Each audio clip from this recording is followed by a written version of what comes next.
হরে কৃষ্ণ।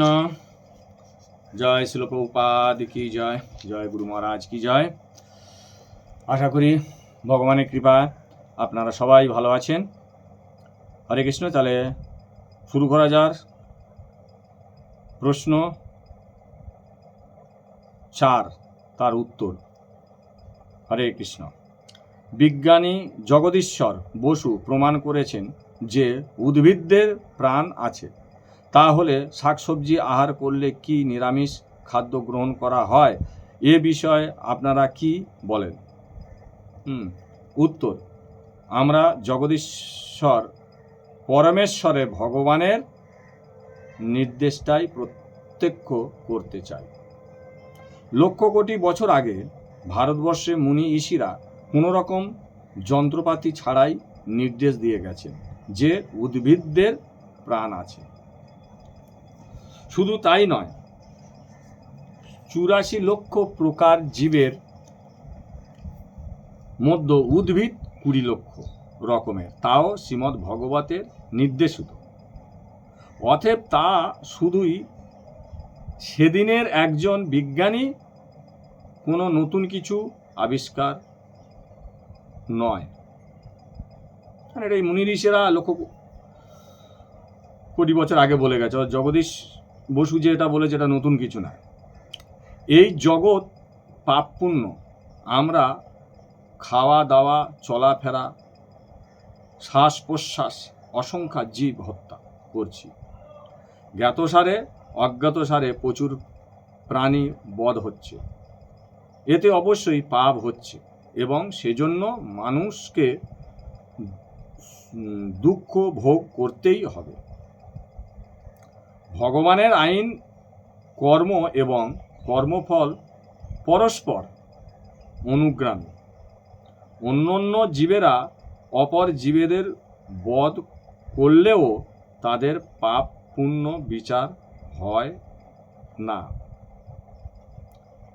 ভগবত নির্দেশিত বিধি একমাত্র মানুষের জন্য। এবার দেখা যাক কোন খাদ্য আমাদের গ্রহণ করা উচিত। কোন খাদ্য গ্রহণ করলে আমাদের পাপ পুণ্যর বিচার হবে না, সে সম্বন্ধে পরম নিয়ন্তা পরমেশ্বর শ্রীকৃষ্ণ কি বলেন? আমাতে অর্পিত সমস্ত কর্মের শুভ অশুভ প্রভাবযুক্ত সমস্ত বন্ধন থেকে তুমি মুক্ত হতে পারবে এবং কর্মফলের প্রভাব তোমার উপর বর্তাবে না। শুভ ফলৈরেবং মোক্ষসে কর্মবন্ধনই। গীতা 9:27 বলা আছে। আমাদের খাওয়া দাওয়া বিষয়বস্তু ভগবানকে নিবেদন করে তারপর গ্রহণ করতে হবে। ভগবান বলেছেন, তুমি যা কিছু আহার করো সে সমস্ত আমাকে অর্পণ করে গ্রহণ করো। তৎ কুরুস্বব মদর্পণম। গীতা 9:27 বলা আছে। অর্থাৎ বোঝা উচিত যে ভগবানের প্রসাদই কেবল গ্রহণ করতে হবে। তবে কলির প্রভাবে আজকের মানুষ মাছ মাংসকে প্রিয় খাদ্য বলে মনে করছে, কিন্তু তা ভগবানকে নিবেদন করার নির্দেশ কোথাও দেওয়া হয়নি। বরং তা ভয়ঙ্কর ফল ভোগ কি করে জন্ম জন্মান্তরে বর্তায় তা শ্রীমদ্ ভগবতে বর্ণিত হয়েছে। যারা পরম বিধাতাকে ভালোবাসে তারা জানে কি কি বস্তু ভগবানের পছন্দ করেন। তাই ভগবানের উল্লেখ করেছেন, আমার ভক্ত ফল ফুল শাক সবজি জল আমাকে প্রীতি ভরে যা দেয় তা আমি সন্তুষ্ট সহিত গ্রহণ করি। পত্র পুষ্পং ফলং তয়ং যো মে ভক্তা প্রযচ্ছতি তদহং ভক্তু প্রহুত তম সনামি প্রজতাত্মন। গীতার 9:26 বলা আছে। পরম আরাধ্য দেবকে যে নিবেদন না করে ভোজন করে তার সম্পর্কে ভগবান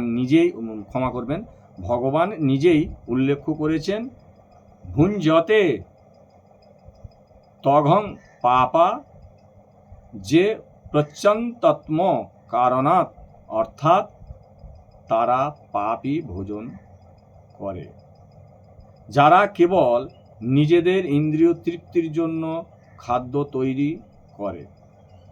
গীতায় 3:13 সুতরাং যে দ্রব্য পরম ভক্তাকে নিবেদন হয়নি এবং যা তাকে অর্পণ করতে বারণ আছে সেই সব নিষিদ্ধ খাদ্য, অতএব ভগবত প্রসাদ ছাড়া সবই অখাদ্য।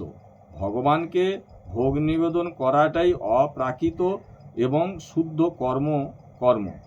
গৃহে শিব বিগ্রহের সম্মুখে এবং বাইরে অসুবিধার্থবশত মানুষে ভোগ নিবেদন করে শুদ্ধ চিত্রে প্রসাদ গ্রহণ করাই বিধি।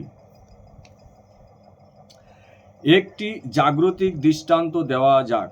রাজা বা সরকারি কর্তৃপক্ষের নির্দেশ যদি কোনো সৈনিক বহু সংখ্যক মানুষকে মেরে ফেলে তবে তাকে কোনো দণ্ড ভোগ করতে হয় না, বরং রাজা বা কর্তৃপক্ষ তাকে পদক পুরস্কৃত করতে পারে। কিন্তু নিজের স্বার্থ সিদ্ধির জন্য যদি কেউ নিজের সন্তানকেও খুন করে তবে তাকে আইনত যাবজ্জীবন জেল অথবা ফাঁসি বরণ করতে হবে। ঠিক সেই মতো ভগবত নির্দেশিত আচরণ কোনো দণ্ডভোগ করতে হয় না, বরং ভগবান তার ভক্তকে আশীর্বাদ করে যাতে এই দুঃখময় জগৎ থেকে চিরতরে উত্তীর্ণ হওয়া যায়। হরে কৃষ্ণ কৃষ্ণ কৃষ্ণ হরে হরে, হরে রাম রাম রাম হরে হরে। জয় জগৎগুরু শিল প্রভুপাদ কি জয়, শ্রী গুরু মহারাজ কি জয়। আশা করি আপনারা প্রশ্নর উত্তর পেয়েছেন।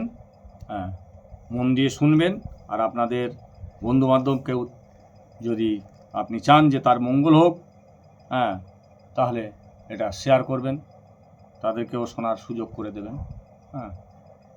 আর আমার যদি কোনো ভুল ত্রুটি থাকে ক্ষমা করবেন। হরে কৃষ্ণ। তো আগামীকাল শ্লোক 5 তার প্রশ্ন উত্তর আগামীকাল আপনারা পাবেন।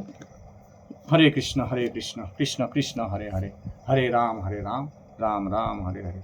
জয় জগৎগুরু শিল প্রভুপাদ কি জয়, শ্রী গুরু মহারাজ কি জয়। নিতাই গৌর সীতানাথ প্রেমানন্দে। হরে হরে, হরে কৃষ্ণ।